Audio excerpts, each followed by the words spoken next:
Hello students, welcome to debit and credit classes. मैं अभिजीत आज class 12 का अकाउंट्स पार्टनरशिप का कैलकुलेशन कैसे होता है, इंटरेस्ट इन कैपिटल एटसेट्रा, ये सब मैं समझाऊंगा। ठीक है, तो लेट अस स्टार्ट। तो आज हम पहले क्या करेंगे, हम तो पिछले क्लास में interest profit and loss appropriation account बनाया था और देखा था कौन कौन सा head profit and loss appropriation accounts में आते हैं। अब आज क्या करेंगे, हम इंटरेस्ट ड्राइंग से मैं समझा दिया पिछले क्लास में। अब मेन दूसरा इंपॉर्टेंट चीज है interest on capital. Interest on drawing थोड़ा सी कैलकुलेशन मुश्किल है, आप लोग प्रैक्टिस करेंगे तो आ जाएगा। सबसे मुश्किल वही है इंटरेस्ट ऑन ड्राइंग्स। उसके बाद इंटरेस्ट ऑन कैपिटल उतना मुश्किल नहीं है, ध्यान से देखो, ये आराम से हो जाएगा। आप लोग एक मैं शाम से इसको क्लियर करते हैं। Interest on partners capital, A and B partners in a firm, capital account 1/4/2024 में A का 40,000 4 लाख एंड B का 3 लाख। 1/8/24 मतलब 4 महीने बाद A ने इंट्रोड्यूस किया 50,000 कैपिटल, मतलब 4 लाख तो पहले था, 50,000 और इंट्रोड्यूस कर दिया 4 महीने बाद। और सेम डेट में B ने भी इंट्रोड्यूस किया, पहले 3 लाख था, अभी 40,000 और इंट्रोड्यूस किया फर्दर कैपिटल। मतलब ए का कैपिटल हो गया 4,50,000, बी का कैपिटल हो गया 3,40,000। अब 1/3/2025 में बी ने विड्रॉ कर लिया, मतलब ड्राइंग्स। बी ने पार्टनरशिप से कितना विड्रॉ कर लिया, 15,000 रुपीज। ठीक है, तो हमारा फाइनेंशियल ईयर क्या है, 1 अप्रैल 2024 से लेके 31 मार्च 2025, एक साल हो गया ना, 1/4/2024 टू 31/3/2025। और इंटरेस्ट ऑन कैपिटल है 6%। अब नीचे लिखा है calculate interest on capital for the year ended 31/3/25, मतलब end of the year. For the year ended मतलब 1/4/24 से लेके 31/3/25 तक, इस पीरियड के लिए कैलकुलेट इंटरेस्ट ऑन कैपिटल। अब हम इंटरेस्ट ऑन कैपिटल कैसे कैलकुलेशन होता है देखो। पहले हम क्या करेंगे, इंटरेस्ट ऑन कैपिटल वर्किंग्स के थ्रू ये हमने दिखाया है। अब ए क्या किया, ए ने पहले 4 लाख कैपिटल इंट्रोड्यूस किया, कब, 1/4/2024।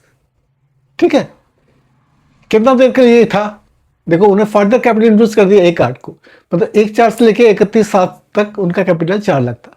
तो ए का कैपिटल है 4 लाख फॉर 4 मंथ्स, कब, 1/4/24 से लेके 31/7/24 तक। तो 4 लाख का ये कितना मंथ होता है, 4 महीना होता है, क्योंकि अप्रैल मई जून जुलाई 4 महीने हो गया ना। तो 4 महीने के लिए उन्होंने कैपिटल डाला है, तो 4 लाख इंटू 6% इंटू 4/12 8,000 बनता है। अब क्या है, 1/8/24 में जाके इन्होंने 50,000 और कैपिटल डाल दिया, मतलब कैपिटल एक बार के हो गया 4,50,000। पहले 4 लाख था, 50,000 और डाल दिया, कब से, 1/8 से। तो 1/8 से इनका बनेगा 1/8/2024 से लेके 31/3/2025। 31/3/2025 को यार क्लोज हो रहा ना, तो 1/8 से 31/3/25 इसका कैपिटल हो गया 4,50,000। इनका वो 6% 8 महीने का, क्योंकि अगस्त सितंबर अक्टूबर नवंबर दिसंबर जनवरी फरवरी मार्च 8 महीने होता है, तो 8 महीने का उसका बन गया 18,000। तो ए का टोटल इंटरेस्ट कितना बन गया, जुलाई तक 8,000, और जुलाई के बाद अगस्त लेके मार्च तक 18,000, total 36,000, 36,000 interest in capital of B. बहुत आसान है। ऐसे बी को देखो, बी भी 1/4/2024 में कैपिटल था 3 लाख, तो 3 लाख को वो भी 1/8 को इंट्रोड्यूस किया, तो 4 महीने के लिए इनका भी इंटरेस्ट कैलकुलेशन करना पड़ेगा। तो be on 3 lakh for 4 months, 1/4/24 लेके 31/7/24, 3 लाख इंटू 6/100, 6% इंटरेस्ट है, 4 मंथ्स के लिए 6,000 होता है। अब 1 अगस्त को बी ने क्या किया, बी ने 40,000 इन्वेस्ट कर दिया, तो कैपिटल कितना बन गया, 3 लाख पहले था, अभी 40,000, 340। तो 340 कब से, 1/8 से लेके 1/3, क्योंकि उन्होंने क्या किया, 1/3 को उन्होंने विड्रॉ कर लिया, तो पहले हमें 28/2 तक 1/8 से 28 तक निकालना पड़ेगा, 1/3 में विड्रॉ है ना, एक 8 से 28/2, तो एक 8 से 28/2 तक कितना महीना होता है? अगस्त, सितंबर, अक्टूबर, नवंबर, दिसंबर, जनवरी, फरवरी, 7 महीने। तो 7 महीने का इंटरेस्ट होगा 3,40,000। 3,00,000 पहले था 40,000, तो 3,40 का पर 7 महीने का इंटरेस्ट होता है 6/10 इंटू 7/12, 11,000, 11,900। ठीक है। अब देखो 1/3 को इन्होंने 15,000, किसने, बी ने विड्रॉ कर लिया, मतलब एज ए ड्राइंग्स उठा लिया उन्होंने, मतलब उनका कैपिटल कम हो गया। तो 3,40 में से 15,000 का निकाल देंगे तो 3,25 आ जाता है। उसका इंटरेस्ट कब कब मिलेगा? 1/3 को विड्रॉ किया तो 1/3 से लेके 31 दिन तक, एक महीना, एक महीने का आपको इंटरेस्ट मिलेगा 3,25,000 के ऊपर, क्योंकि उनके 15,000 विड्रॉ कर रखा है। तो 1/3 से लेके 31 दिन तक 2,25,000 इंटू 6/100 इंटू 1/12, 1625। तो बी का इंटरेस्ट कितना बन गया? 6,000, 11,900 प्लस 1625, टोटल 17,000, 19,525। तो समझ गया ए और बी का इंटरेस्ट कैलकुलेशन कैसे निकाल लिया। अगर आगे एग्जाम का अंदर ऐसा इंफॉर्मेशन रहेगा कि इंटरेस्ट इन कैपिटल निकालो, तो ए का बनेगा 26,000 और बी का 19,525 इंटरेस्ट इन कैपिटल। अब profit and loss appropriation account में क्या होगा आपको पता है, interest in drawings by interest in drawings credit side में आ जाएगा और डेबिट साइड में आएगा to interest in capital.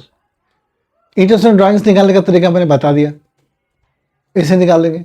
Interest in capital का तरीका ऐसे है, बहुत आसान है। Interest in capital simple calculation है।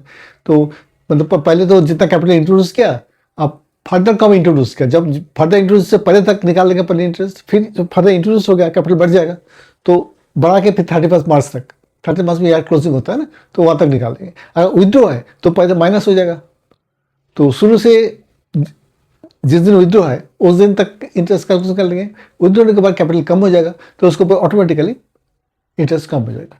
तो एक ही क्वेश्चन में interest in drawings, interest in capital दोनों ही देगा।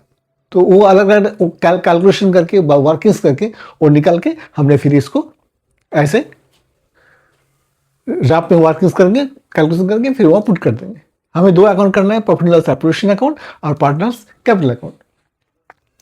अब देखो 2 चीज हो गया, interest in drawings, interest in capital. अब आ गया पार्टनर सैलरी। पार्टनर जितना दिन सर्विस करेंगे वो क्वेश्चन में दे रखा होगा कि इतना पार्टनर्स को ए का इतना दे दो, बी का दे दो, या बी का नहीं देना है, ए का दो। जैसे क्वेश्चन में इंस्ट्रक्शन होगा वैसे ही हमने डाल देंगे। फिर क्या है पार्टनर्स कमीशन। पार्टनर्स कमीशन में एक चीज ध्यान रखना, उसमें एक होता है, देखो एक क्वेश्चन लेके हमने डिस्कस कर रहा हूँ। A and B are partners in a firm, A is entitled salary of 15,000 per month. ए को 50,000 पर मंथ सैलरी मिलेगा, ए ने कुछ एक्स्ट्रा वर्क दिया होगा। And A company and A commission of 10% of the net profit before charging any commission. अब देखो B का तो 15,000 सैलरी मिलेगा क्योंकि इस टाइम काम किया, प्लस कमीशन मिलेगा 10%। उन्होंने कुछ एक्स्ट्रा काम किया होगा इसके लिए कमीशन। लेकिन कमीशन किसको ऊपर मिलेगा?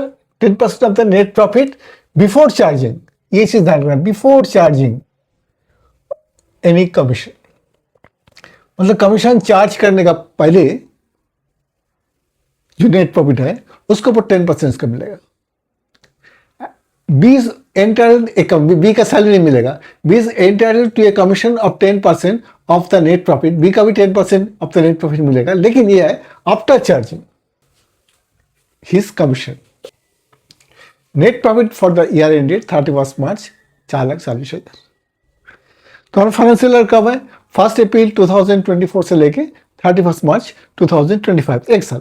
तो इसमें क्या है, इसमें देखो 4,40,000 है ना नेट प्रॉफिट, तो एक profit and loss appropriation account में बनाया है, profit and loss appropriation account for the year ended 31 मार्च 2025, मतलब पूरे एक साल का 1 अप्रैल 2024 से लेके 31 मार्च 2025 तक for the year ended. For the year मतलब पूरा साल के लिए बनाया।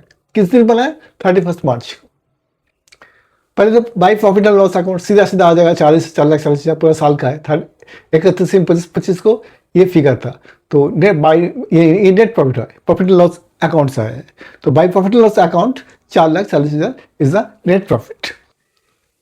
तो ये आप लोग क्लियर हो गया। अब क्या है, अब ए का देखते हैं। S entitle salary of 15,000 per month था यह, तो साल में कितना हो गया, तो एस सैलरी है, एस सैलरी कितना है, ए का कैपिटल अकाउंट चले जाएंगे 15,000 इंटू 12, 1,80,000। 15,000 12 होगा ना, कि 12 मंथ है, कि यहाँ पर मंथ लिखा हुआ है ना, अगर पर एनम लिखा होता ना तो सीधा 15,000 आ जाता, लेकिन पर मंथ लिखा हुआ इसलिए इंटू 12 हो गया। अब एस कमीशन अकाउंट, ये भी ए का कैपिटल अकाउंट चल जाएंगे, कितना 4,40,000। इसमें लिखा है बिफोर चार्जिंग एनी कमीशन, मतलब इसके ऊपर कोई कमीशन अभी चार्ज नहीं हुआ है, तो सीधा 10% है, 10% कमीशन है, तो 10% कमीशन लगा दो इसके ऊपर। तो एस कमीशन 4,40,000 इंटू 10%, 10/100 44,000। तो सैलरी भी हो गया हमारा, एस कमीशन हो गया। लेकिन 20 कमीशन जो है ना, इसमें थोड़ा कॉस्ट हो जाना। इसमें वाट देखो, 20 enter a commission of 10% of net profit after charging his commission. मतलब बी का जो कमीशन है ना, ये नेट प्रॉफिट के ऊपर चार्ज हो रखा है, चार्ज होके ये नेट प्रॉफिट आया है, मतलब ये इसमें से इसमें कमीशन भी, ये कमीशन लेस करके ये नेट प्रॉफिट है। ए का तो बिफोर चार्जिंग था, कोई फॉर्मूला नहीं है, 10% सीधा कैलकुलेशन कर दिया। लेकिन बी का जो कमीशन है ना, वो 10% है आफ्टर चार्जिंग। आफ्टर चार्जिंग मतलब ये नेट प्रॉफिट जो दे रखा है, ये ऑलरेडी चार्ज हो गया है, मतलब नेट प्रॉफिट से ऑलरेडी माइनस होके तब नेट प्रॉफिट आया। तो इसका कैलकुलेशन क्या होगा, इसका केवल 4,40,000 इंटू 10/110 हो जाएगा, या 100 है या 110 हो जाएगा, याद कर लेना। बिफोर चार्जिंग में होता है 100, आफ्टर चार्जिंग में होता है जितना आगे 5% है तो 5/105 हो जाएगा, अगर 15% है तो 15/115 हो जाएगा, ये 10% है तो 10/110 हो जाएगा, क्योंकि ये आफ्टर चार्जिंग है। तो before charging and after charging, यही बस दो चीज़ है, ये थोड़ा ध्यान से देख लोगे, याद कर लोगे तो आपको कमीशन का गलती कभी होगा नहीं। तो 10/110 करके ये आते हैं 40,000।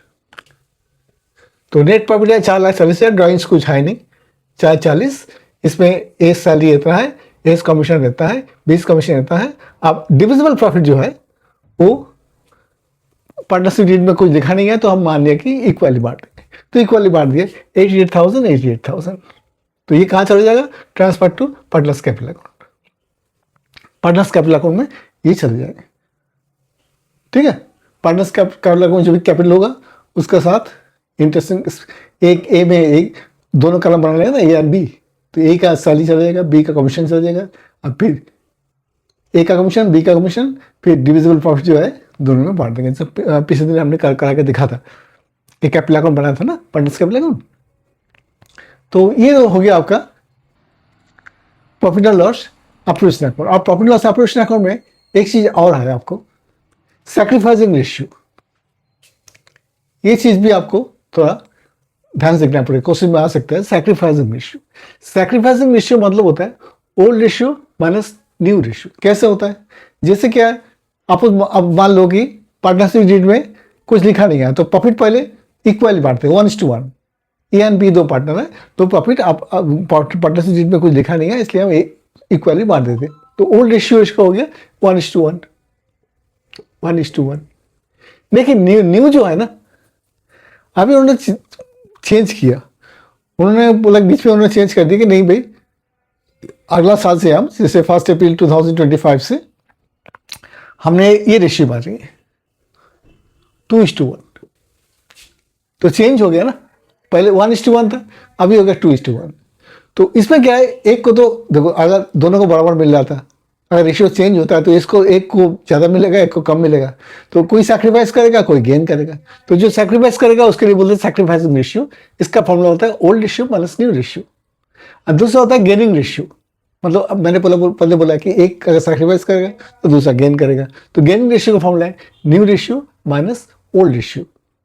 तो ये क्लियर हो गया ना। ये अगर प्रॉफिट शेयरिंग रेशियो चेंज होता है बीच में, आप उसमें डिस्कस करके आप उसमें एग्रीमेंट बना के उन्हें एग्रीमेंट में लिख देते कि भाई पहले हमारा इक्वल था, अभी हमारा 2:1 होगा, तो एक सैक्रिफाइस करेगा, एक गेन करेगा। तो उसका फॉर्मूला है, सैक्रिफाइसिंग रेशियो का फॉर्मूला है old ratio minus new ratio, और गेनिंग रेशियो का फॉर्मूला है new ratio minus old ratio. हाँ, अब मैं क्या करते हैं, एक साम लेके ना डिस्कस करते हैं। देखो, ए और B are partners in a firm sharing profits and losses in the ratio of 2:1। A and B एक पार्टनरशिप फार्म का दो पार्टनर है जिसने प्रॉफिट एंड लॉस किस रेशियो में बांटते हैं, 2:1 में। फ्रॉम 1/4/2025, 1/4/2025 में डिसीजन लिया as they agreed in share profit and losses equally, calculate the new ratio. अब 1/4/2025 में डिसीजन ले लिया, नहीं हमने आगे से प्रॉफिट इक्वली बांटेंगे। पहले था 2:1, अब बांटेंगे 1, मतलब इक्वली। तो यहाँ हमारा ओल्ड रेशियो का जब पहले था 2:1, अभी कितना है, अभी जो न्यू रेशियो है ना वो बनेगा 1:1 में। अब इसको कैलकुलेशन करेंगे, sacrifice ratio equal to old ratio minus new ratio. तो ओल्ड रेशियो कितना हो गया, 2/3 है ना, 2/1/3, तो 2/3 माइनस अभी हाफ लेंगे तो हाफ, तो 4 - 3/6 इक्वल टू 1/6। ये सैक्रिफाइस किया, तो ए ने सैक्रिफाइस कर दिया। ए पॉजिटिव में आएगा तो सैक्रिफाइस, अगर नेगेटिव में आएगा तो गेन। तो ए ने सैक्रिफाइस कर दिया 1/6। अब बी ने क्या किया, बी के पहले मिलते थे 1/3 माइनस हाफ, क्योंकि हाँ old ratio minus new ratio, तो ये हो गया आपको ओल्ड रेशियो, ये न्यू रेशियो। तो 2 - 3/6 माइनस 1/6, तो माइनस में ये गेन करेगा। तो 1/6 ए ने सैक्रिफाइस किया और बी ने गेन किया 1/6 सेम। तो ये समझ गया ना, अगर किसी ने अगर सैक्रिफाइस करते रेशियो अगर चेंज हो जाता है किसी ईयर में, तो कोई एक सैक्रिफाइस करेगा, कोई एक गेन करेगा। ठीक है, अब हम एक दूसरे साम लेके सैक्रिफाइसिंग रेशियो और गेन रेशियो समझा रहा हूँ। एक मेथड मैं समझा दिया, अब दूसरी मेथड है, दूसरी साम है। A, B and C are partners in a farm sharing profits and losses in the ratio of 3:2:1। 3:2:1 में प्रॉफिट बांटते हैं, ये पार्टनरशिप एग्रीमेंट में लिखा हुआ है। This is the old ratio. The partner decided to share future profit and losses in the ratio of 2:1। Partner से decision ले लिया कि नेक्स्ट ईयर से अब 2:1 इस हिसाब से प्रॉफिट बांटेंगे। पहले था 3:2:1, पार्टनर ए बी सी, अब हो गया 2:2:1। कैलकुलेट सैक्रिफाइसिंग और गेनिंग रेशियो। अब देखो ओल्ड रेशियो क्या था, old ratio A B and C 3:2:1 और new ratio of A B and C 2:2:1। ठीक है, तो ए का देखो old ratio 3/6, old ratio minus new ratio, तो old ratio 3/6, new ratio minus 2/5, 50/30, 3/30। ये देखो ये प्लस में है तो ये सैक्रिफाइस किया, ए ने सैक्रिफाइस कितना कर दिया, 3/30 न्यू रेशियो। अब बी का क्या है, बी का देखो ओल्ड रेशियो था 2/6 और न्यू रेशियो आ गया 2/5, तो 10 - 12/30 माइनस 2/30 एक गेन कर गया जो माइनस में आ गया, तो बी का गेन है इसमें। अगर न्यू रेशियो में कैलकुलेशन करेंगे तो बी का गेन है। ऐसे सी का देखो ओल्ड रेशियो है 1/6 और न्यू रेशियो है 1/5 minus equal to minus 5 - 6/30 equal to -1/30, तो सी का भी गेन है। तो इसमें क्या हुआ, ए का सैक्रिफाइस है 3/30, बी का गेन है 2/30 और सी का भी गेन है 1/30। मतलब न्यू रेशियो बनेगा ना, उसमें बी और सी का गेन होगा और ए का होगा सैक्रिफाइस। तो ऐसे आपको सैक्रिफाइस रेशियो निकालना पड़ेगा। छोटा छोटा क्वेश्चन आएगा, जैसे ऐसे क्वेश्चन दे दिया, इसको सैक्रिफाइस रेशियो निकालो, तो सैक्रिफाइस रेशियो आपको निकालना पड़ेगा। ये सब पार्टनरशिप के पार्ट है। क्यों पार्टनरशिप का पार्ट है हम आपको बताइए, क्योंकि जब न्यू पार्टनर एडमिशन लेगा, suppose A and B old partner, C एक न्यू पार्टनर से एडमिशन ले रहा है, तो पार्टनरशिप रेशियो चेंज हो जाएगा। सपोज पहले ए एंड बी इक्वल पढ़ते थे, अभी सी आ गया तो सी का भी तो कुछ हिस्सा देना पड़ेगा, सी कैपिटल लेके आएगा न्यू पार्टनर, तो उसको देना पड़ेगा। इसलिए ये सारे पार्टनरशिप का पार्ट है। अभी हम न्यू पार्टनर की बात नहीं कर रहे हैं, हम ये कह रहे हो कि ए एंड बी दो ही पार्टनर है, इनका पहले ये रेशियो था, बाद में रेशियो हो गया, तो कौन सेक्रीफाइस करेगा, कौन लूजर होगा, कौन गेन करेगा, कौन सेक्रीफाइस होगा, ये हम बाद में निकाल लेंगे। अब हम देखो पार्टनरशिप में एक चीज़ और इम्पोर्टेंट चीज़ है, वह गुडविल। गुडविल तो आप लोग जानते हो ना, गुडविल का एक डेफिनेशन मैंने लिखा है, देखो means the good name of the reputation earn by a firm. कुछ फार्म का कुछ रेपुटेशन होता है मार्केट में, तो गुड नेम होता है of the reputation earn by a firm through the hard work and honesty of the owners. Owners का हार्ड वर्क और ऑनेस्टी के लिए कुछ फार्म है जिसको मार्केट में बहुत सुनाम है, मतलब गुडविल है, जिससे हम नाम सुन रहे वही कंपनी है तो बहुत बढ़िया कंपनी है। क्योंकि ये कैसे हुआ, जो मालिक है उन्होंने कुछ हार्ड वर्क किया, मेहनत किया, और क्या किया, उन्होंने ऑनेस्टी दिखाया, तभी जाके तो रेपुटेशन बना है ना, एक गुडविल बना है ना। Which enables to earn more profits. ये गुडविल की वजह से इनका प्रॉफिट मोर होता है, क्योंकि लोग खरीदते हैं चीज़, उनको पता है कि भाई ये कंपनी तो ये दुकान या फार्म बहुत रेपुटेड है, तो लोग ज़्यादा खरीदते हैं तो उसका प्रॉफिट ज़्यादा होगा।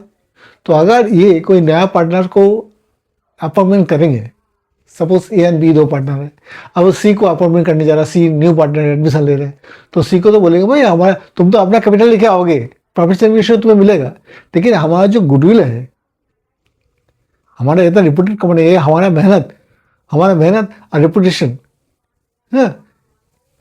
के वजह से ये गुडविल आया है, तो उसके लिए भी कुछ पैसा हमें दो। तुम गुडविल का हिस्सा तुम भी लोगे ना, आगे जाकर तो ज़्यादा प्रॉफिट होगा, तो उससे हिस्सा तुम भी लोगे। कैपिटल छोड़ो, तो प्रॉफिट शेयरिंग रेशियो तुम कैपिटल आओगे, इसके साथ तुम्हें प्रॉफिट शेयरिंग रेशियो मिलेगा, तो ठीक है। लेकिन जो गुडविल आपने अर्न किया ना, तो उसके लिए भी कुछ पैसा दो। तो ये सब जो पार्टनर एडमिशन लेगा ना, तो सब चीज़ आ जाएगा। तो इसलिए मैं गुडविल को, तो आप ये समझ गया गुडविल एक वैल्यूएबल चीज़ है, तो ये एक एसेट्स है कंपनी का या पार्टनरशिप का या जो भी हो, एक एसेट बनता है, वैल्यूएबल एसेट। क्योंकि इस एसेट कौन सा होता है, बेस्ट नहीं होता है, फर्नीचर होता है, हाँ, क्योंकि ये सब चीज़ से क्या होता है, कंपनी को प्रॉफिट होता है, ऐसे गुडविल से भी प्रॉफिट होता है। तो goodwill no doubt an asset. अब देखो गुडविल का कैरेक्टरिस्टिक्स अगर लगाएगी, it is intangible assets. Goodwill का कुछ 3-4 हमने कैरेक्टरिस्टिक्स दिया है। इट इज इंटेंजिबल एसेट मतलब होता है, एसेट दो टाइप के होते हैं, टेंजिबल एंड इंटेंजिबल।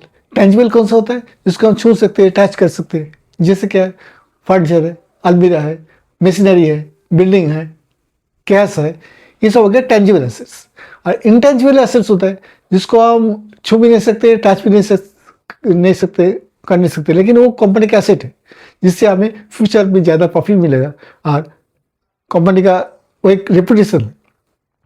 जैसे गुडविल को आप अंदाज तो कर लिया हाई क्या चीज़, लेकिन हम इसको ना टच कर सकते, ना छू सकते, तो इसके वजह से हमें प्रॉफिट ज़्यादा मिलता है। तो इट इज़ एन एसेट, जिसको बोलते हैं intangible assets. It's not tangible but intangible.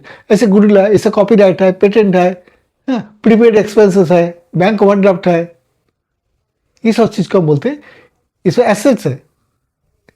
Bank overdraft नहीं, प्रीपेड एक्सपेंस है। फिर ये हो गया आपका गुडविल, आपको टेंजिबल इंटेंजिबल एसेट्स है, कॉपीराइट, पेटेंट, ये सब इंटेंजिबल एसेट्स है। तो इसका फर्स्ट कैरेक्टर्स है, it is an intangible assets. Second क्या है, it is a valuable assets. It is a valuable asset.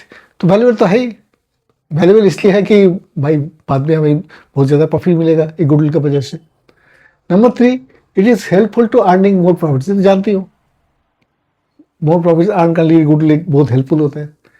It is a valuable when entire business sold. जब हम बिजनेस सोल्ड करेंगे ना तो उसका वैल्यू पता चलेगा, क्योंकि जो रेपुटेड बिजनेस है ना, उनका क्या होता है, उनका रेपुटेड बिजनेस का प्राइस ज़्यादा होता है मार्केट में, क्योंकि उसे गुडविल का एक वैल्यू होता है। एंड नेक्स्ट होता है, it is difficult to place an exact value of goodwill का एग्जैक्ट वैल्यू निकालना बड़ी मुश्किल है। ये एग्जैक्ट आप बता सकते हो इस कंपनी का इतना गुडविल है, तो कितना अमाउंट गुडविल है, बैलेंस में कितना शो करेंगे, उसके लिए कैलकुलेशन होता है। हमें कैलकुलेशन करते हैं, लेकिन एग्जैक्ट तो नहीं आते, लेकिन कैलकुलेशन जरूर होता है।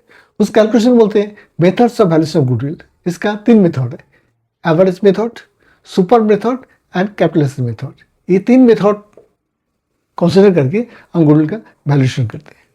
गुडविल का वैल्यूएशन करेंगे तो अभी मार्केट में हमारा हम बैलेंस शीट में गुडविल का एक वैल्यू लिख सकते हैं। बैलेंस शीट में आ जाता है गुडविल, पता है ना आप लोग, बैलेंस शीट में गुडविल आ जाता है तो उसका वैल्यू लिखते हैं। तो वैल्यू कैसे कैसे आते हैं, उसके एग्जैक्ट वैल्यू तो हम नहीं निकाल सकते, लेकिन एक मेथड है, average profit method, super profit method and capitalisation method. तो इन तीनों का अलग अलग फॉर्मूला है। तो ये गुडविल निकालने का ये फॉर्मूला मैं आपको बताऊंगा।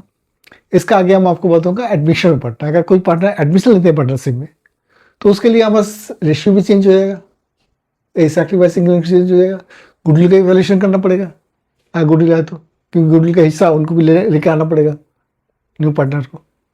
ठीक है, तो ये सब चीज़ क्या है ना, ये सब चीज़ हम इसमें थोड़ा टाइम लगेगा, लेकिन आराम से आप समझ लो, क्योंकि ये ऐसा चीज़ है ना, अगर एक बार समझ में ब्रेन में बैठ गया ना, तो कोई भी शाम आपको मिस नहीं होगा। तो इसलिए हम थोड़ा टाइम लेके उसको बताएंगे कि कैसे न्यू पार्टनर जो आते हैं कैसे सैक्रिफाइस गिविंग रेशियो होता है, कैसे गुडविल का हिस्सा न्यू पार्टनर लेके आएंगे, ये सब चीज़ें मैं आपको बताऊंगा। तो वो सब आपको नेक्स्ट क्लास में होगा। आज मैं यहीं छोड़ देता हूँ। तो आज से क्लास कैसे लगा, अगर अच्छा लगा तो आप तो समझ ही गया, एक सब्सक्राइब जरूर कर देना, क्योंकि सब्सक्राइब में हमारा फ़ायदा होता है। Thank you.